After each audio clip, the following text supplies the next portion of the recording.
Hey everybody, welcome back to Battlestar Galactica Remembered, the show where we take a look at all things original Battlestar Galactica series. Now, we're finally getting to an episode that I've been really looking forward to, and that is that third aspect of what we're going to do here, the show, the props, and now costumes. And we're going to take a look today at one of the Colonial Warrior tan uniforms. And so we're going to start with, this was actually the lowest quality one that I got. We'll take a look at two major things as we look at costumes, and that is quality of the materials themselves. And then the other aspect is going to be the, the quality of like the style and design. Does it look like it just came right off the screen? And that's what we're going to look at today, okay? And so this one here, I own about 4 different uniforms. 3 of them are tans. One is a bridge uniform, which eventually I'll cover. However, this one here is not mine. I bought this a long time ago. I got this around 15 years ago also from a company overseas called Costumebase. Now, Costumebase, they still are out there, by the way. I just made sure that they are. However, the only thing about Battlestar Galactica is that they no longer offer this original series uniform. They do offer like the new Sci-Fi Channel reimagined costumes. They have a couple of variations on that, but they do not offer the original series tan uniform, all right? So I got this one way back when. This one I actually got for my wife when she was cosplaying with me and stuff. You can't see it, but there's a little tiny tag that says medium right there. That was the smallest size, and she's very small, so she kind of swims around in it anyway. But anyway, we do have that, and there it is, all right? So the life of me, I cannot remember how much this thing cost. I think it was about $100 to $150, maybe. Costumebase, they're a notch or two up above Halloween costumes of what you'd find at Walmart, with very cheap materials, printed on designs and that kind of stuff. They have the actual, workmanship and this and that, but their quality usually lacks a little bit. And their style and design work usually lacks a little bit, not exactly coming right off of the screen, if you know what I mean. And so we'll talk about that with this one, right? So like I said, let's just say it was about $150 probably way back when. Again, not offered anymore by Costumebase. This is very rare. Let me just say right up front, a Colonial Warrior uniform, either bridge, the blue bridge uniform, or the tan, is very rare these days. And I will eventually, when we get to the highest level of the high, I will tell you where you can get one. Except it's not going to be cheap. Let me just say that, okay? So as we get to this one now, we're going to look at the quality of the materials, right? So the first thing you want to look at is the tan material. And you know what? For a rather kind of low quality type of offering, this little faux suede, kind of doe suede stuff, it's actually not too bad.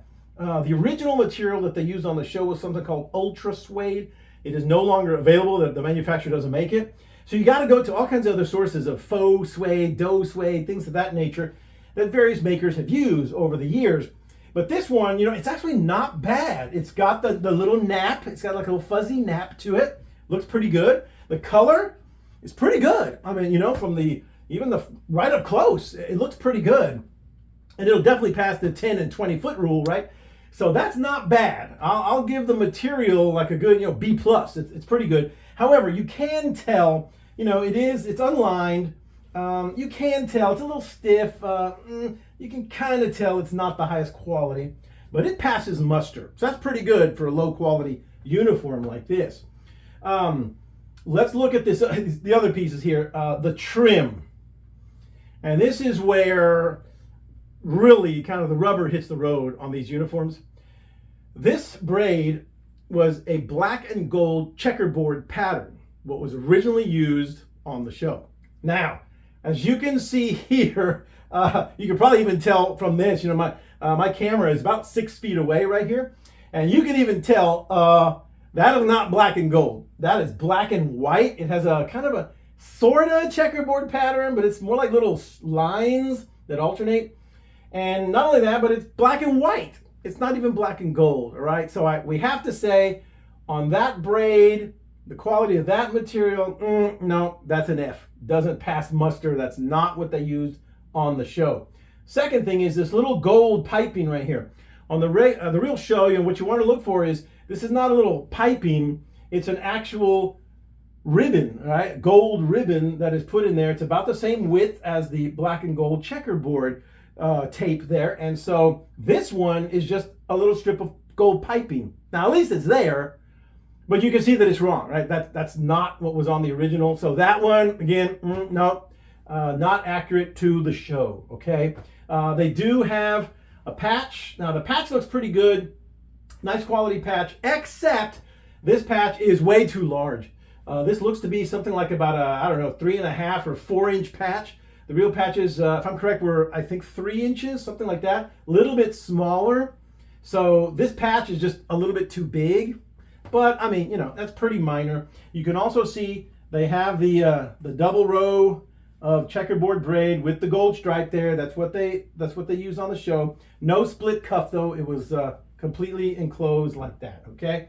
And there it is. All right, so those are the materials, okay? The main tan material, not bad for low quality, but it still kind of passes muster. That's the best part of this uniform, probably. The trim and the braid and all that, nah, it's just not accurate, okay? So that's just what it was. Now, let's go to style and design, all right? First thing we're looking for here is, the look of the front quilted portion of the tunic, okay? Now, this is actually not too bad. The original uniforms, they were very wide on the shoulders, and as you can see, this is very wide on the shoulders, so that's pretty good right there. And then it has just a tiny little angle in as it goes down, almost straight along the front of the body. Now that's going to be very key, and later on, I'll show you why. When we get to some of the other uniforms that I've got, especially the next uniform that I'm going to do, you'll see why, if you come back and look at this one, and then maybe some of the later ones. And so this is actually not bad. Only problem with this is that you have these, you can clearly see where they stitched on the Velcro tabs underneath, and it goes all the way out to the front. That's a little low quality. They should have stitched that on to the lining on the inside, and I'll show that to you in just a moment. The other thing though, that's actually pretty good on this one is that, look at this. It has 1, 2, 3, 4, 5, 6 lines of stitching where the quilt material is put, and that's pretty accurate. The original uniforms, if you look at pictures of Apollo and Starbuck, they have about 7 or 8 lines of stitching. I mean, they're taller, they're taller men. This is a small uniform. Remember, this is a size medium. So there's 6 lines of stitching, and then there's nothing down below, and that is accurate. So that's not bad. That style, they got it right. And the collar. Here's where you got a big problem, right? I don't know why, but some of these overseas outfits, they keep doing this. But you'll notice, right now, around the top, that's not bad, right? That's how the collar was. But here's the big problem. Look at this. Look how low this braiding comes down here. It's angled way down to mid-chest, and that is absolutely not correct. You don't want that. The collar was pretty much a circle, I mean, right around the neck, equidistant from the top collar. So this is dipping way down there. You don't like that. So that's a problem with the style right there. Just very briefly, again, look at that. On the back side, they do the same thing. It dips down way too low. It should be staying way up here, and they just don't do that, right? So that's a problem with the style right there. And before we go on, by the way, let me just say the pants, the pants are in here. You can see there's the belt and the pants. The pants on the Colonial uniform were pretty much the most simple things ever. So we don't have to really comment too much. They're just pants. No pockets, no nothing, just a zip fly and belt loops. And that's it, right? So even that, they don't get that wrong. So we don't have to really talk too much about the pants, but this is the tunic. That's where everything goes, right? The quilting, the fastener with the Velcro, the braiding, and all of that kind of stuff. And so now let me also pull this down. Now this one has a very unique construction method here. And notice that, I pull it down, and that's pretty accurate. Look at this, you can also see the quilting on the back. There's the brown Velcro, which is not bad. Has a little bit of an overlap right in here on this piece of material, which is not bad. It kind of covers you up like that. But here's something that is totally different. Look at this. As you go down, about halfway down, 2/3 of the way down, the flap, this front seam, is stitched on. It does not open the rest of the way. It's only opened up this top 2/3. So what that means is you literally have to pull it over your head, and once you get it on, then you just fold over the front. Not sure why they did it like that. Personally, I would have liked to just have it gone all the way. I guess you could probably do that. You just cut it, put Velcro, and there you go. You could do it that way, I guess. But so that's an interesting kind of way to do that. And you just have to fit your way up in there and then close it up. But that, half accurate at least. But that's the way they did it. And you may be wondering, these are different pins. Those are Judge Advocate General pins. And those are the pins that we actually use for my Battlestar Callisto fan films. So the collar pins for the Battlestar Callisto are these Judge Advocate General pins. And you'll also notice one thing too, there's 2 seams right here and really not much else. There's the seam over on the, that's not really accurate too. The original uniform, the real uniforms have 4 seams, 2 and then 2. And so a little bit different right there. But again, the collar is kind of wrong. And that's just what you got, right? From overseas. Again, costume base, no longer offered. But that's what I got about 15 years ago. Now, what is the overall grade, right? Well, we got a couple of F's here as far as this material. We got another kind of a D, with the collar, that's not too good. But we do have an A on this. The quilting and the fastener, maybe that's like about a C or a B minus, something like that. So overall, you're probably looking at maybe like a C minus if you put it all together. 20-foot rule, yeah, maybe so. From across the room, not too bad. But once you get up close, nah, not really. I mean, it's not bad. It's not horrible.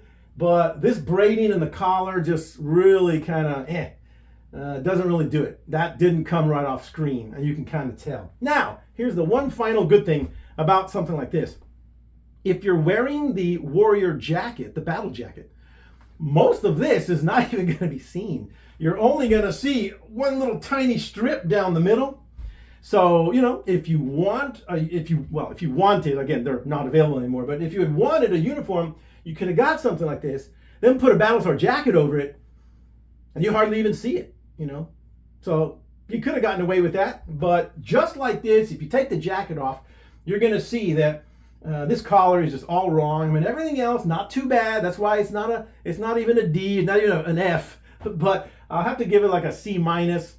I mean, it's okay for what it is, but it has some flaws with the style and the design, mainly in the collar section right there. So anyway, that's what we got. That's what they were offering at the time. It was the lowest quality that you could get for a Battlestar Galactica tan warrior uniform. Unfortunately, they're just not available any longer. So I'm not aware of any cheap costing, uniforms like this.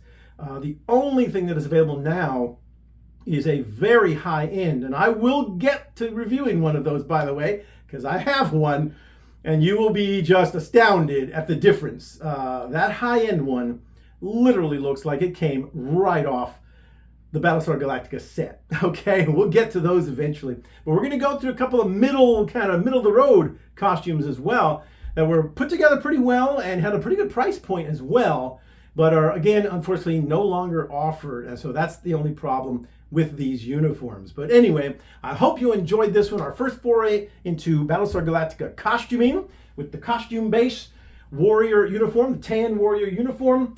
And long live Battlestar Galactica. I will see you in the next video.